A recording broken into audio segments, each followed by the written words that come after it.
अस्सलाम वालेकुम। आज हम फर्स्ट ईयर फिज़िक्स और चैप्टर नंबर 3 में 8th लेक्चर स्टडी करेंगे, जिसमें हम क्या पढ़ेंगे, इम्पल्स। हम मोमेंटम को पढ़ रहे थे, तो उसमें हमने मोमेंटम को पढ़ा, उसकी फ़िज़िकल इम्पोर्टेंस पढ़ी, फ़िज़िकल सिग्निफिकेंस जिसको कहते हैं, और हमने फिर न्यूटन सेकंड लॉ को in terms of momentum study किया। अब हम पढ़ेंगे इम्पल्स। इम्पल्स क्या होता है और कैसे ये हमें हमारी ज़िंदगी में रोल प्ले करता है। इम्पल्स ज़रा देखिएगा, आप क्या करते हैं, ये फुटबॉल है,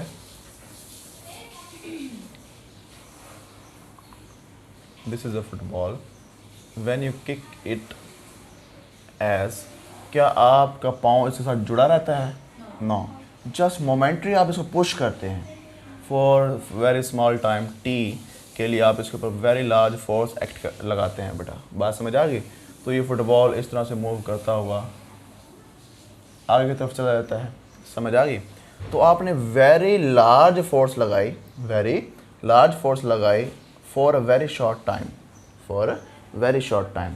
अगर हम इस वेरी लार्ज फोर्स को और इस वेरी शॉर्ट टाइम का प्रोडक्ट ले लें, वो क्या बन जाता है बेटा? इम्पल्स। क्या बन जाता है? Impulse.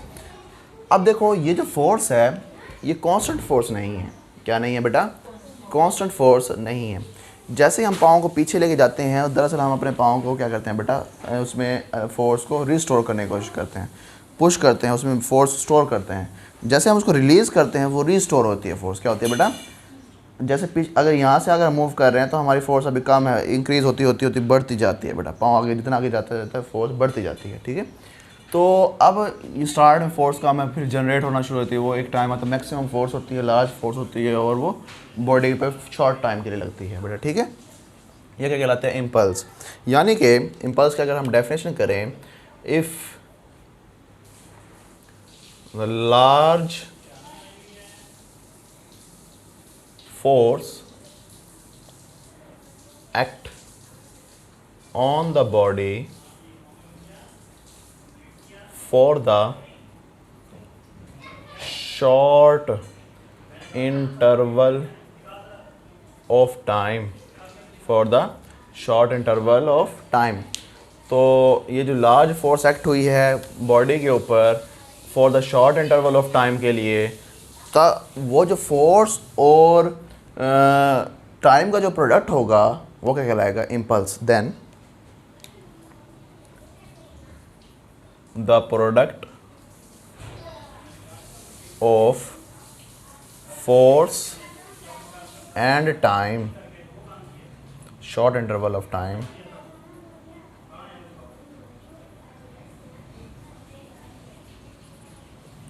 Time is known as impulse, is known as impulse। ठीक है बेटा। it is denoted by I। इसको किस चीज़ से डिनोट करते हैं बेटा? I से, ठीक है। हाँ, लेकिन वो होता है इलेक्ट्रिसिटी में। किस में होता है बेटा? इलेक्ट्रिसिटी में आई। अब हम पढ़ रहे हैं मैकेनिक्स। क्या पढ़ रहे हैं बेटा? मैकेनिक्स में आई इसको शो करते हैं। वैसे आइए हम जाके ये है लीनियर मैकेनिक्स, यानी लीनियर मोशन में। अच्छा, जब हम रोटेशनल मोशन की बात करेंगे तो आई मोमेंट ऑफ इनर्शिया भी होता है मैकेनिक्स के अंदर। ये बेटा बात समझ आ गई? तो डिपेंड करता है हम किस फील्ड में बात कर रहे हैं। समझ आ गई? हम ये लीनियर मोशन की बात कर रहे हैं, लीनियर मैकेनिक्स में बात कर रहे हैं, ठीक। अच्छा, ये आई। अब बेटा देखो कि ये जो आई है ये वेक्टर क्वांटिटी होती है। क्या होती है बेटा? Current is a scalar quantity, और दूसरा मोमेंट ऑफ इनर्शिया भी स्केलर क्वांटिटी होती है बेटा, ठीक है। ये वेक्टर क्वांटिटी, इम्पल्स। एंड अब डेफिनेशन देखो यहाँ से, product of force and short interval of time, यानी टाइम और फोर्स क्या है बेटा? ये प्रोडक्ट है।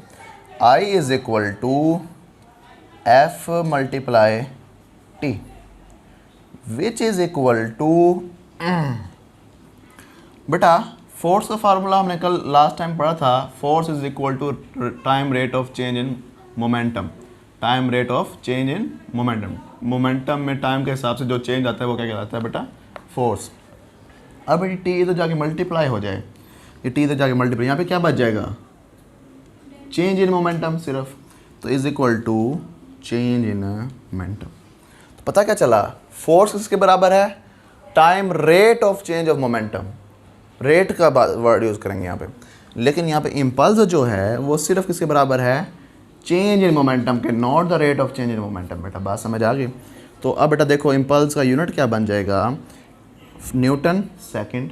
क्या बन जाएगा, एस आई यूनिट जो बनेगा, यूनिट वो होगा न्यूटन सेकंड। और ये मोमेंटम भी तो है, ये मोमेंटम के बराबर भी तो है चेंज इन मोमेंटम के। मोमेंटम का यूनिट क्या था बेटा, किलोग्राम मीटर पर सेकंड। मोमेंटम एम वी के बराबर होता है ना, एम किलोग्राम वी मीटर पर सेकंड। बात समझ आ गई। तो पता क्या चला, न्यूटन सेकंड और किलोग्राम पर सेकंड आपस में क्या होते हैं, इक्वल होते हैं बेटा। ये हमने लास्ट टाइम देखा अभी तक कैसे इक्वल होते हैं, देखिएगा ज़रा। किलोग्राम मीटर पर सेकंड है, चलो हम पहले उस तरफ से चलते हैं, न्यूटन सेकंड को लेके चलते हैं।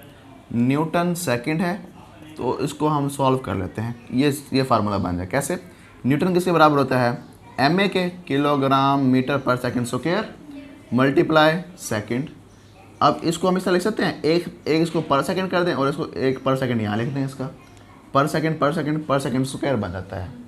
अब ये सेकंड इस सेकंड से क्या हो जाता है, पता क्या चला, किलोग्राम मीटर पर सेकंड बन गया। किसके बराबर है ये, आप लेके किसको चले थे, न्यूटन सेकंड को। अब बन क्या गया आपके पास, यानी दोनों आपस में क्या हैं, इक्वल हैं।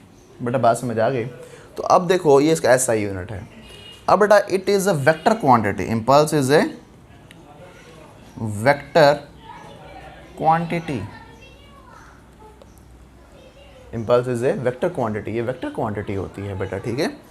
अच्छा अब इसके एक और एग्जांपल हम देखते हैं कि एक क्रिकेट बॉल होती है, क्या होती है बेटा, क्रिकेट बॉल। आप बॉलर है, बॉल थ्रो करता है और बैट्समैन उसको प्ले करता है, तो बॉल क्या बॉल बैट के साथ चिपकी रहती है, नहीं, वो जस्ट मोमेंटरी टच करती है बैट को और वहीं पे उसका फोर्स लग जाती है। हम कहते हैं कि जो मोमेंटरी टच किया है वो लोग बड़ी तेज़ी से आगे लगती है, बहुत फोर्स के साथ आगे हिट करती है बैट को, तो वो जो मोमेंटरी जो फोर्स लगाती है वो बैट के ऊपर, तो वो क्या कहलाती है बेटा, इम्पल्स। क्या कहलाती है बेटा, इम्पल्स। तो क्रिकेट बॉल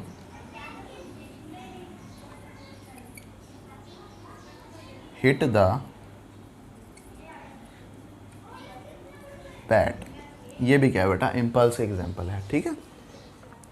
अब देखते हैं कि अब अगर हम क्या करें, एक force time F T graph बनाएं। क्या बनाएं बेटा, फोर्स टाइम ग्राफ या एफ टी ग्राफ। तो उसके ज़रिए भी हम इम्पल्स को मालूम कर सकते हैं,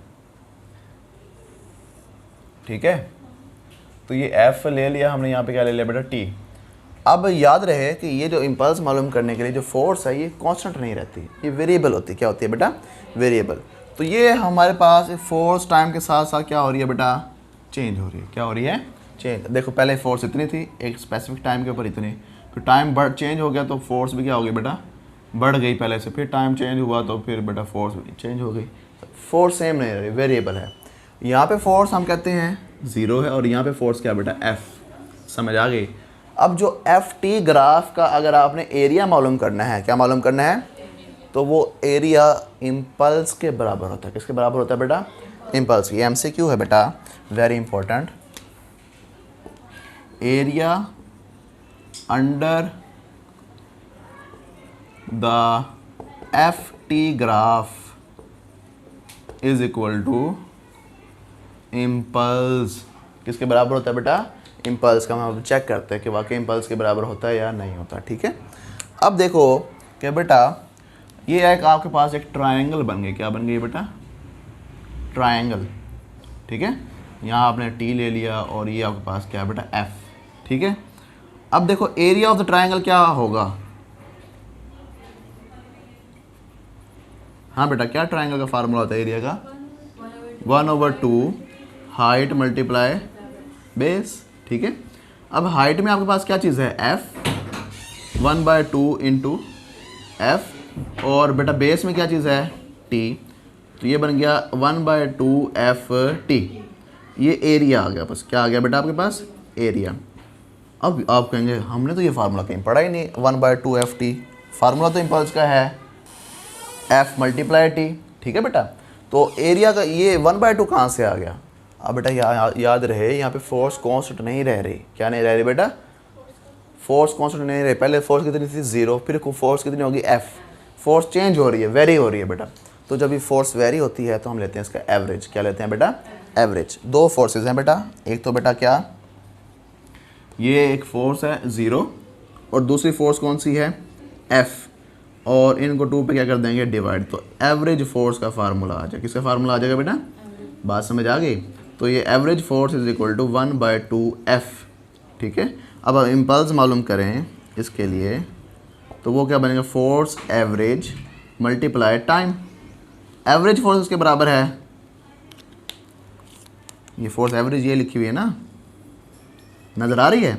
इसके जब पुट कर दो 1/2 multiple F average force multiply time, तो बेटा ये बनेगा 1/2F इंटू T। ये इम्पल्स का फार्मूला आ गया बेटा। तो पता क्या चला कि area under the FT graph is equal to impulse is equal to, and impulse is equal to change in momentum. Impulse is equal to change in momentum बेटा। ठीक है, if you have any question about the lecture you can ask freely in the comment section. अल्लाह हाफिज़।